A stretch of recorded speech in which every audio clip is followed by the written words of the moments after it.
Good afternoon, everyone. Welcome to the August 24th. Can't tell the date because my watching is covering up. August 24th meeting of the City of Davenport Zoning Board of Adjustment. The Zoning Board of Adjustment holds public hearings to consider the strict application of the zoning ordinance for hardship variances, special uses, and appeals. I'm Dan Darlin, Chairman of the Davenport Zoning Board of Adjustment. Members present today from your left to right are Mike Galliart, Vice Chair, Bridget Boyd Carlson, myself, and Jeff Blumker.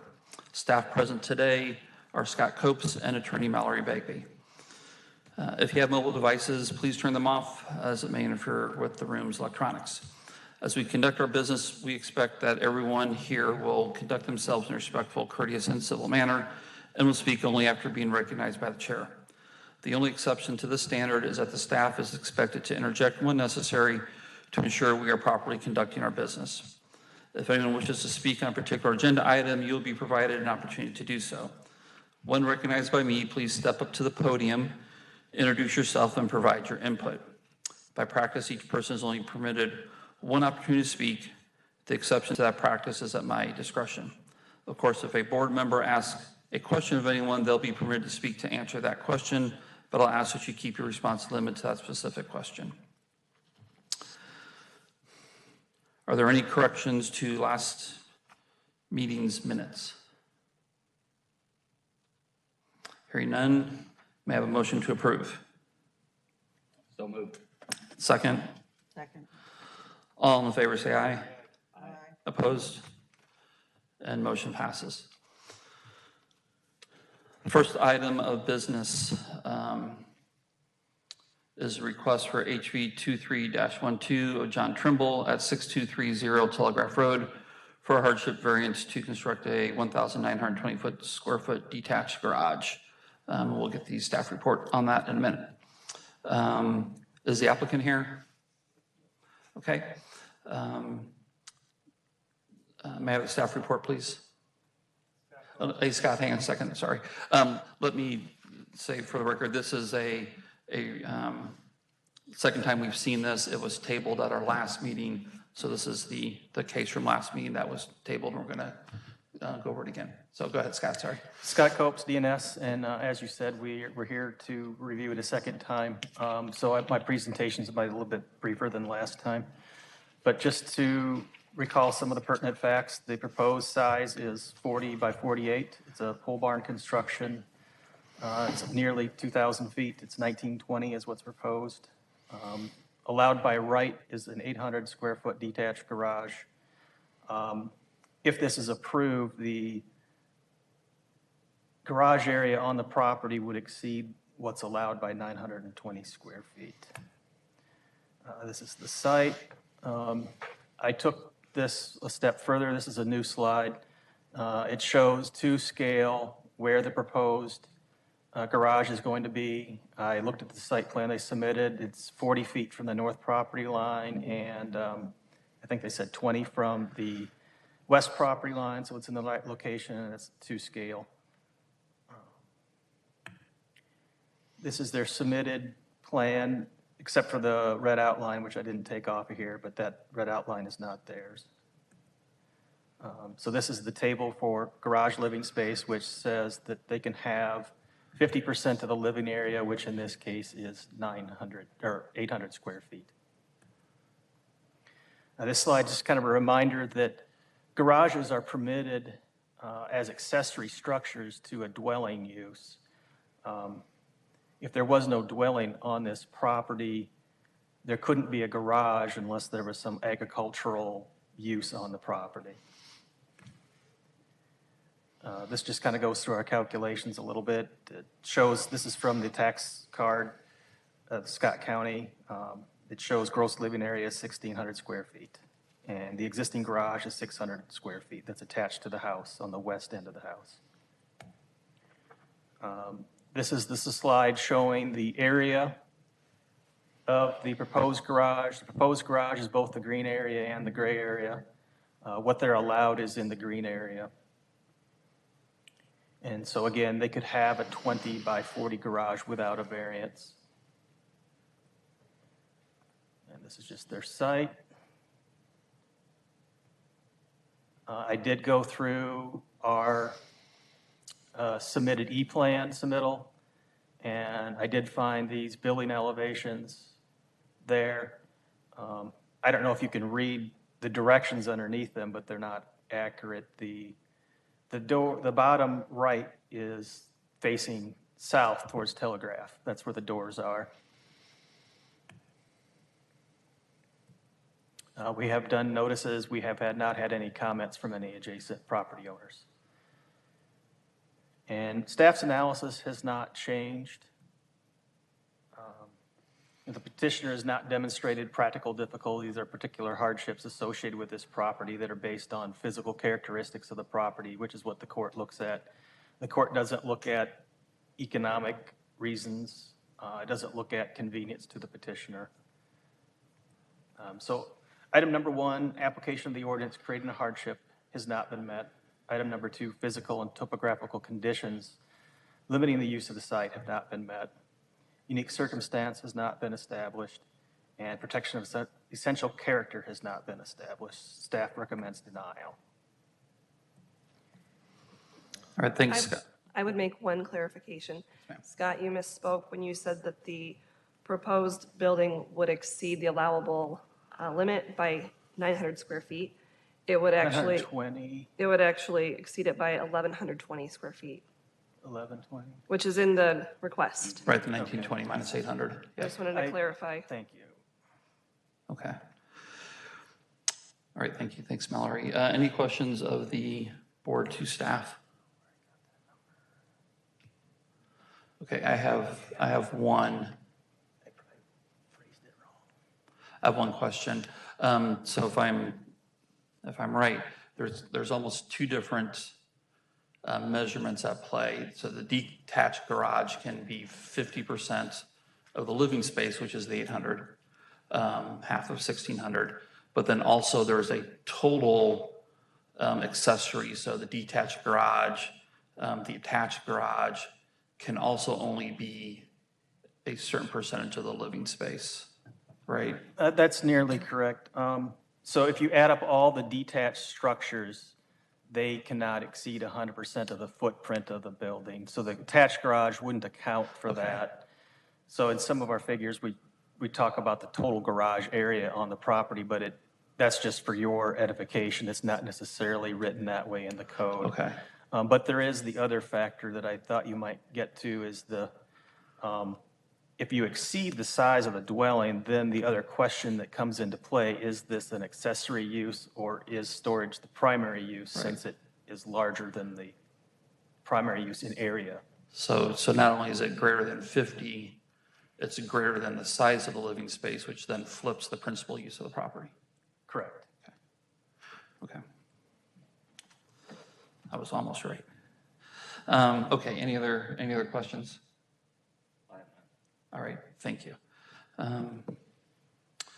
Applicants, whomever is speaking, if you could please come to the podium and for yourselves, and if anyone else intends to speak, I think we mentioned this last time, the microphone is directly above the podium, so try to stay under it while you're speaking. This is all recorded and everything, so it's very helpful. All right. Staff does have one question first. Do you want to look at any of the slides I presented, or do you want to jump to your presentation? Okay. All right, so just go ahead and state your name first and proceed.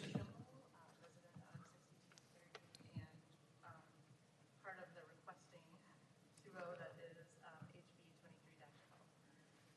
My husband John is also here with me, and we presented just some information, additional information for your consideration on the vote. Scott, either way, if you want to advance, I can just give you a nod, otherwise.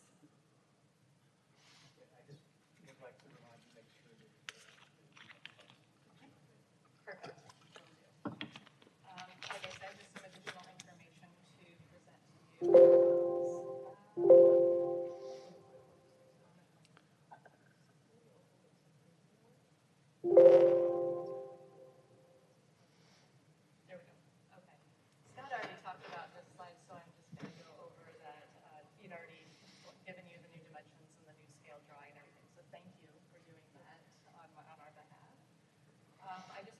address a few things. The staff concern was that the items owned by the practitioner are not grounds for a hardship variance, excessive garage area is a convenience.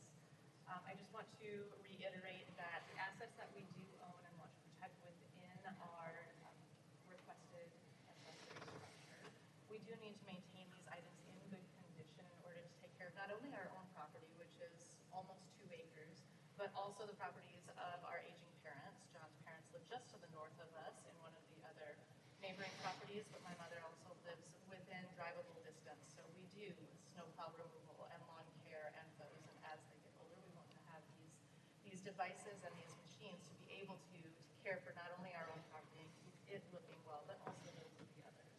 And this would include, like I said, lawn care, snow removal, general maintenance, and then we do live with a lot of trees on our properties, so that is another consideration as well with just the tree items. And I know that the economics really isn't a concern, but the financial hardship that we would experience is kind of why we're requesting the variance.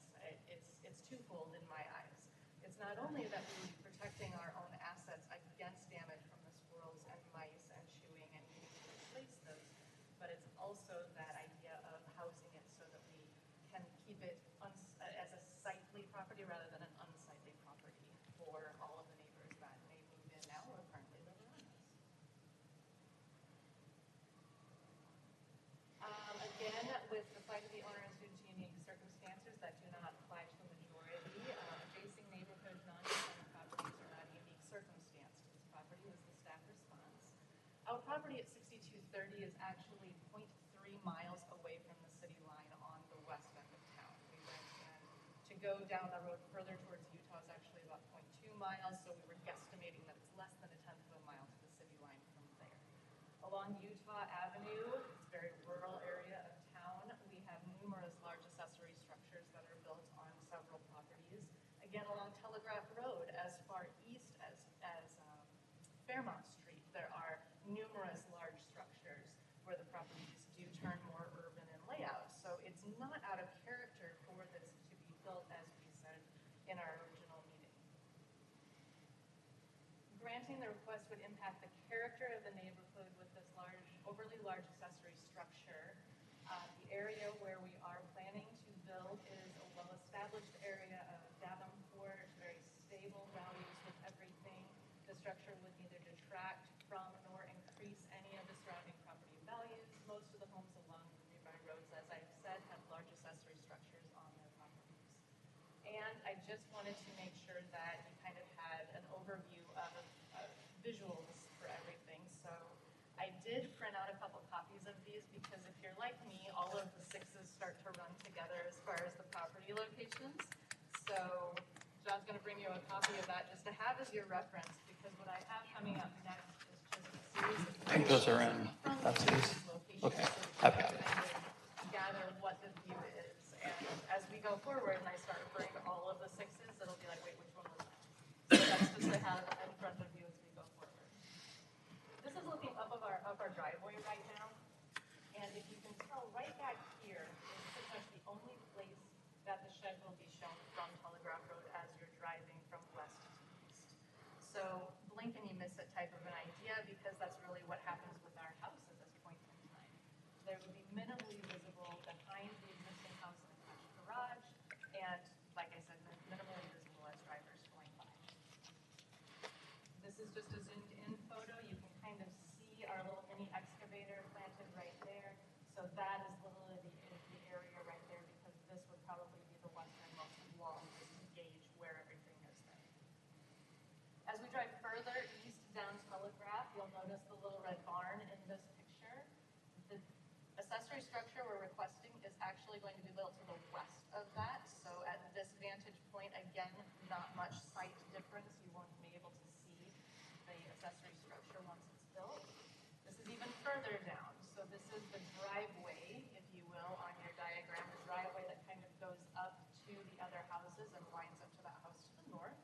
And again, fairly visible is the little red shed there with the accessory structure being built to the west of that. So minimally visible along Telegraph Road on the approach from the east or west. This is from the driveway of 6126. So now we're going up that driveway, and I'm basically just going to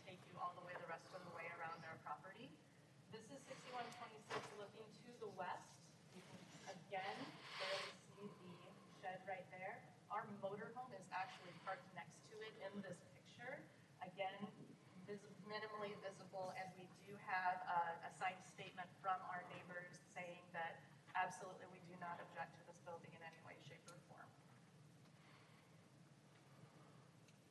This is the rental property, which is 6206. And this is honestly the property that is closest to us and pretty much has the most opportunity to have it be in their sight lines from their property. This is the view from, I'm standing right on our property line, so not quite at their house, but this is the view from there. I really want everybody to notice just the slope of the land back there. It really is quite a grade. This is level, believe it or not, at the shed, so then notice just the angle of the motorhome, and then notice just the top of the motorhome in line with the top of our house. So grade-wise, it's not going to be visible to that extent. The length of the shed would be probably from the front of the motorhome to a little bit back to basically that tree right there, give or take 10 feet. Same picture. Again, I just put this one in here to show the slope of the land and to make everybody realizing that the front of the motorhome is where we would consider level, and then we would actually dig back into the hillside to be able to have the levelness for the accessory structure we're requesting. As we cited it from the next picture, which is, forgot this one. This is to show the side of the house that actually faces where we're potentially building and the fact that there's no windows there, so it really isn't going to impact their site in any way, shape, or form as far as a view would be concerned. Then come this one, which is from my mother and father-in-law's house. This is the house to the north at 6232. And like I was starting to say, we did kind of a site analysis, and from this vantage point, this is from the driveway, and then this is just slightly higher. This is from their living room, where there's 3 big glass windows. And from this point, if you would lay on the floor, absolutely on your belly, and be eye level with the floor, it's actually a 34-foot drop to where the peak of that accessory structure would actually be. So I remember last meeting, there was some concerns about obstructing view. Absolutely not, because at that point, we're 34 feet below to be able to get to the tip of our accessory structure once it's built. Ground level? Not the top of the, Okay. so from this to the base of the floor of Okay. the garage is 34 feet. Okay. We're gonna actually have to, sorry to interrupt. No, that's fine. We're actually gonna have to dig out like 6 to 8 feet on the north end. There's only gonna be about 10 to 12 feet actually coming out of the ground at the north end. And we're gonna be putting up like a retaining wall and shrub and try to make it look nice. I mean, we're not just throwing a shed and saying, hi, see you. Even though it's just I don't mean to say just my parents that live there, but it's my parents that live there, so we're gonna try to make it look nice. But anyway, sorry. Okay, no, thank you for that clarification, because I had those numbers wrong, so thank you. 3 big picture windows, so that's the one from the west, this is the middle, and this is the east, very similar across the front. The only way you can actually tell is by watching the flagpole move across to prove that I did that. And then they do have a deck on the side even further to the east, so this is the view from the deck. And again, it's not that it's going to be an eyesore, so to speak, but this is a zoomed-in picture from the deck. And the only reason I showed this is because this is basically what we are going to house within that accessory structure. Not just our motorhome, but also the van that we tow behind the motorhome, a classic car, truck, mini excavator, bucket tractor, lawnmower, and a UTV with snowplow. Much of this also, like I referenced earlier, to help take care of our property as well as the properties of our aging parents. But when you have a motorhome, it's literally like housing a second home. So we wanted to be able to protect that, and the van, because our family keeps growing, so as we go and travel, we want to be able to have that freedom to be able to do. Additionally, maneuvering all of these things into a shed and being able to walk around within there to get them back out again requires a small amount of space, as well as being able to do upkeep. We did some more measuring with inside the shed, and this is how the layout would be with all of those pieces kind of parked within. So that is why we are returning today with the same request for that 40 by 48 structure, because we really, this is everything that we would need, and this is as small as we could possibly get it to be able to house the things that we want to have in it. Zoomed photo, there was a concern, I think I talked about already, so I'm gonna go ahead and put it here. This is the final, the east side of the property, and the star right here kind of indicates where we drove to in the field to be able to take the pictures back east. So west side of our property, taking pictures back east. Lots of vegetation, our existing house actually is behind there, and so it wouldn't impose on the view that way. This is just the next one up. You can barely see that little mini excavator yellow part through there, so again, mostly flat. And then that's more towards, now this is the 6232 property just right behind those trees up there. So again, not an eyesore in any way, shape, or form. If it would not have any of that vegetation in there, this is what the occupants would see parked back there, the motor home, bucket tractor, all of the other things back there. So again, the idea of putting a structure up so that all of this is hidden from the neighbors would be kind of our desire, especially in the winter months when the vegetation is less. This is from the back of our garage looking up. Just put this in there to reiterate that from this edge of the excavator over to this edge of the motorhome is about 36 feet wide. So we did kind of a mock layout of how we would be parking things. And so 40 wide is our request just so that we can house everything we need. And same thing for 48 deep because that's how we're going to be able to house everything. Again, notice the slope of the land and we're digging into it. And then this tree right here would also be taken out for the construction, and the red barn would be removed. So when it comes to your question, Chairperson Jarlin, about the combined structures, that one would not be in question. Okay. So in closing, the accessory structure would not alter the essential character of the locality, would not increase congestion on public streets, increase the danger of fire, or increase the danger of public safety. It would not impair established property values, and it would not impair public welfare, comfort, or the health of the inhabitants of the city. We purchased this property because of the potential it held for us. We were excited about it. We love this area. We love Davenport as a whole, and we really want to work to improve this property. All of our neighbors have expressed delight. We have signed statements from both sides to be able to say, please, this is wonderful. After seeing this house be a rental property for so long and vacant at times, that there's life being growth back into it. And we really appreciate your consideration and hope you can allow for a hardship variance for our situation. Do you have anything to add? No. How do I follow that up? Wow, yeah. I do have some friends, one of our neighbors is actually here, so I don't know if you want to see these statements or not, but they're kind of for the building being built. Sure. This particular one is one from the neighbors to the east, and they just couldn't beat her tonight, but John, the gentleman on the farm everything to the west is here, so, but he did sign the statement too, because he wasn't here. It's fine to be handing things out, but remember that we can't pick up your audio unless you're underneath the square in the ceiling. Thank you. I have some statements from the neighbors that there that you're reading about, for the people to the east of us, for the 6206, I believe their address, saying, in favor of it. And then we have another one here from John, but he's actually. All right. Any questions for us at this point? Yeah, any questions from the board for the applicant? I have a question. Go ahead. Do you have any pictures with the elevation of the structure, proposed structure, into the ground? So you could see, because you're saying it's going to be into the hill.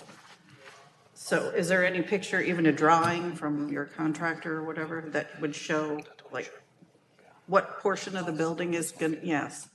Yeah, we don't really, I tried to get a graphic program to be able to do just that, and it wasn't successful in the 2 weeks, so. Yeah, it would just give people an idea of how much of the building is actually sticking out of the ground. The overall peak height is, I think, 20 feet. And so if we dig into the ground and we're anticipating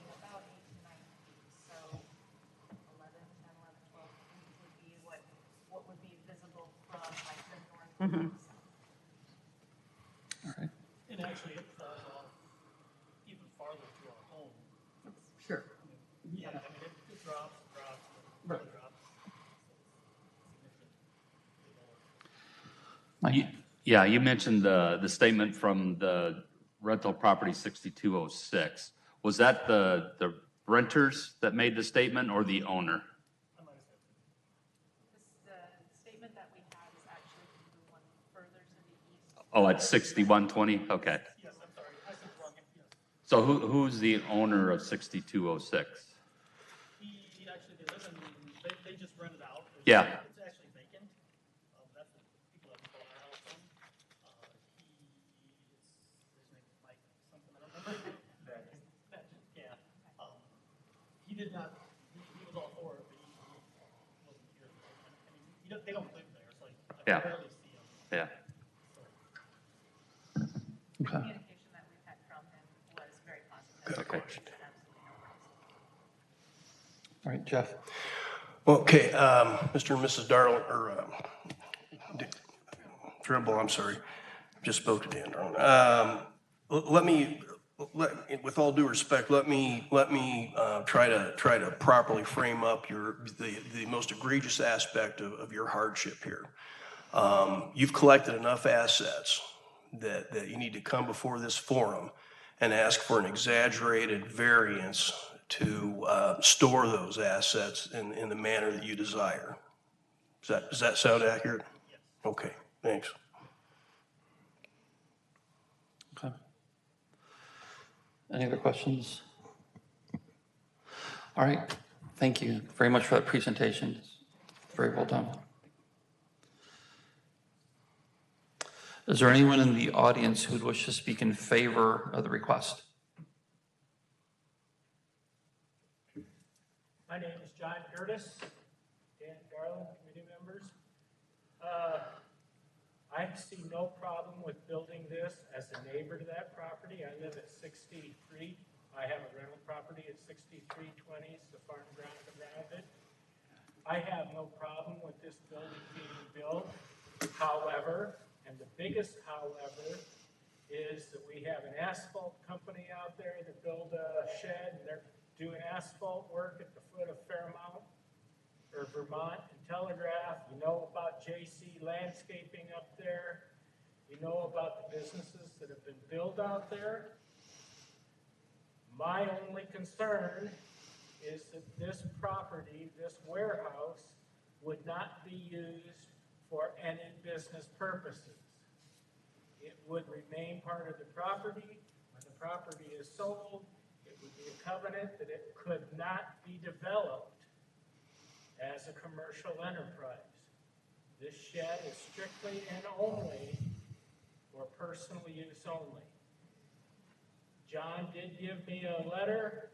I don't know how we get that.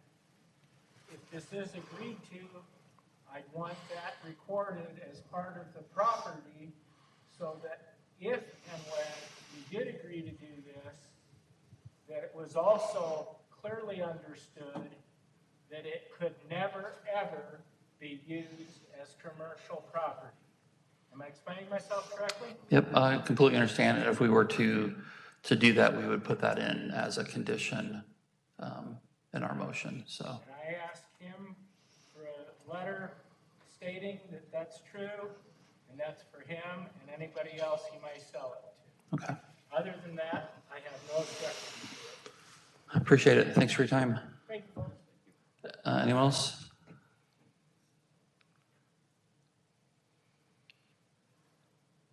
Hi, my name is Charlie Trimble. I'm John's dad, and Melissa's father-in-law, so we might be a little prejudiced. But we own, and my wife and I, Beverly, we own the property up behind it, 6232. Probably realistically, the only ones that are really gonna see it. The others are beside it or in front of it. We look at it, but it's 150 feet or something down to it. It's 34 feet from my living room floor, main level floor, to the floor of this. And if it's 6 or 8 feet in the ground, I mean, we are still looking 20 foot over the top of it. Sure. So it is not in the way. One reason we bought that property was so John could take care of it. We have a house in Arizona, and we want to spend winters still in Arizona. And John actually, Melissa didn't draw it in, but we have a motorhome also, and it was maybe going to go in there. That was kind of the plan, but, you know, the plan without proper planning, I guess you could say. But the only question, I think, as far as visibility or being an eyesore would be to us, and it is not. We would much sooner have the stuff in than all the stuff. Sure. I don't mean all the stuff, but the stuff that's sitting around. You know, if the neighbors below us would just put that stuff away, we'd love it. So that's all I really have to say. We are obviously for it, and that's all I have to say. Understood. Thank you very much. Is there anyone else that wishes to speak in favor? Is there anyone in the audience who wishes to speak opposed to the request? Any final comments from the applicants? All right, thank you. Chairman Dorland. Yes, ma'am. To give some context to some of the comments we heard, some of those properties that were referred to, they're large properties in that area that have pole barns, they have acreages, and they're supposed to be limited by zoning, and the occupants don't limit themselves to zoning. When you have a pole barn of this size, the next occupants tend to use it for whatever they see fit rather than just storage of machinery. Additionally, one of the requests was that you put into your covenants that it not be used for commercial use, but Iowa code allows for home occupation permits. So it'd be very difficult for us. Sure. So Iowa code allows for home occupation, not permits. There used to be a permit for it. Now it's just by right that you can have a home occupation use, and that the city of Davenport cannot regulate that under certain restrictions. It can be used as long as there's not noticeable use outside of the property itself. That can be very, very hard for us to enforce, very, very hard for us to police. Even if we have the provisions in the, if it's passed and there's provisions within there about not using it for commercial use, it would be almost impossible for us to enforce it adequately, as we've seen over and over throughout the years. Right. Thank you, Mallory. All right, board discussion time. Thoughts? Trimbles are great people, and they're trying to do a good thing here, and they bring up every point that I would bring up if I was in their position, but the reality is, I don't think it's incumbent upon the city to accommodate needs in terms of accommodating assets. So you know, the sense is that if you're going to accommodate assets, you need to make sure you have accommodation for them before you acquire assets or acquire materials to build a building and things like that. So you know, I think we have to be really careful about maintaining precedents that the city has to live with in the future. Right. Yeah, I have to agree. My biggest concern is, and I fully understand the need for storage areas, but I think my biggest concern was actually the size of the structure, the exceeding even the living structure, you know, square footage itself. So that's what has me most concerned. Right. Bridget? Okay, my comments are a couple. First of all, that the zoning regulations are in place because situations change. So when we look at these in the strict application of the zoning ordinances, it's one thing to say, who lives in this property now and it's okay with them, or who's going to be looking at it and it's okay with them. In this case, a family member, but that's not always going to be the case. Or this house can't see it because they don't have windows on that side of the house. But that doesn't mean that there will never be a window on that side of the house or a deck built on that side of the house. Or we don't know what the future holds, which is why the ordinances are put in place to just have a level playing ground that we stick with. the second biggest point, well, the biggest point, but the second point I make, Mike, is what you touched on. It's not just the size of the garage, it's the flipping of the principal use of the property. And that's probably my greatest concern. That is my greatest concern. Any other comments? Okay, so at this time, I would entertain a motion to approve request HV 23-12. I'll make that motion to approve HV 23-12. Second?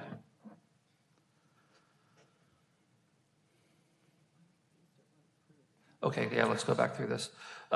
So our motions are always made in the affirmative, so the motions are made to approve it. That way we're not dealing with any double negatives. So the motions are made to approve, so the motion will be made and seconded to approve, and then we'll do a roll call vote as to yes or no if we approve that. So motioning to approve or seconding to approve does not mean that you approve. Your vote as to yes or no on that is how you record your position on this. So for clarification, if it doesn't get a second, it dies as well. We haven't. No, Mike motioned to approve. The seconding is really making the motion is really administrative. It's the vote that, I'm sorry, I didn't hear the question. So a motion's made to approve. If it doesn't get a second, does it die? You'd have to make a motion at some point on the request. it has to be so. acted upon. So the motion, the seconding again is administrative and how we conduct the business. No one makes a motion to disapprove. The motions are made to approve, seconded, and then vote yes or no from there. Correct. And so a yes vote is to approve and a no vote is to deny. Right. So yes votes after the motion's made and seconded is to uphold the petitioner's request, and a no vote is to deny the petitioner's request. Yes. And that's done for majority purposes. So if you have 4 people, such as right now, and you move to deny, and you only get 2 people who vote to, let me think this through. Oh, Right. boy. Now we're getting into math and stuff. The majority doesn't work out quite right, because if you only have 2 people and 2 people, then you might have the opposite of what's intended by the request and Right. what's normal for us. So in this case, there's only 4 people here. If a motion is made to deny, 2 people could vote yes to deny, and a less than a majority would rule the day. So, Yes. because you only have be 2 out of 4, so it wouldn't be a majority. And we had a case where we did not make a motion to approve. We made a motion to disapprove, and then we had a double negative going on, and it confused everything. So help me understand then, where there's a motion to approve. There's a motion to What is approve. it? What are we approving? The motion to approve the request, so the motion to allow them to build. And then that's, Their request, yeah. not. But you're motioning to approve it, and then seconding to approve it, and then you vote yes or no on that motion. Okay. Yeah. So right now, the first part of the motion was to approve as proposed, as submitted with the application. Correct. I'll second. All right. So the motion's been made and seconded to approve request HV 23-12. Can I have a roll call vote, please? Blumker, No. Galliard, No. Boyd Carlton, Yes. and Darland. No. So the motion did not pass.